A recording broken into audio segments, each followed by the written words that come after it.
Simba Sports Club ikiwa nchini Morocco katika kuisaka duru ya kwanza ya fainali ya kombe la shirikisho barani Afrika, ambapo Mei 17 ndipo watakapokichapa dhidi ya RS Berkane katika uwanja wa Stade Municipal de Berkane huko Morocco. Upande wa pili Young Africans inaonekana wameenda nchini Kongo katika klabu ya AC Vita Club kuona ni kwa namna gani wanaweza kuinasa saini ya kiungo mshambuliaji Elie Mpanzu, ambapo taarifa hizo zimethibitishwa na msemaji wa klabu ya Simba Ahmed Ali akichapisha ujumbe mrefu wa kuonyesha kuwa ni kweli Yanga wameenda nchini Kongo katika kuona ni kwa namna gani watapata saini ya mchezaji huyo.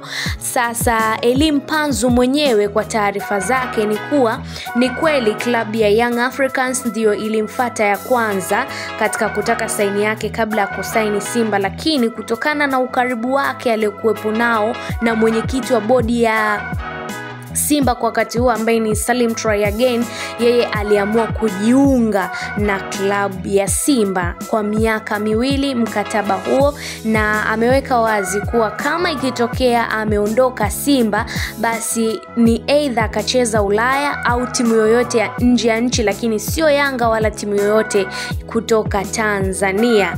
Sasa Salim Try Again yeye ameweka wazi akiwataka wana Simba wakae tu makini bila kuwa na pressure, kutokana na kwamba amesema Elie Mpanzu ni mchezaji halali wa Simba, alisaini mkataba wa miaka 2, tena alisaini ofisini kwangu. Sasa yanayoendelea ni propaganda tu na kutaka kututoa kwenye reli. Tuna mechi muhimu za kujadili kuliko mkataba wa Mpanzu. Hayo ni maneno ya Salim Try Again akiwaondoa shaka wana Simba katika hilo linaloendelea. Na Salim Try Again ni mjumbe wa bodi ya wakurugenzi Simba.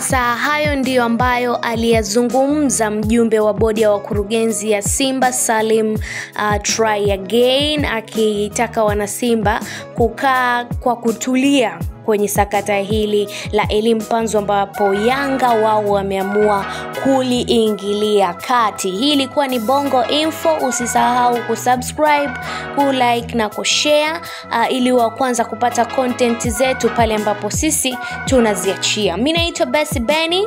Cheers.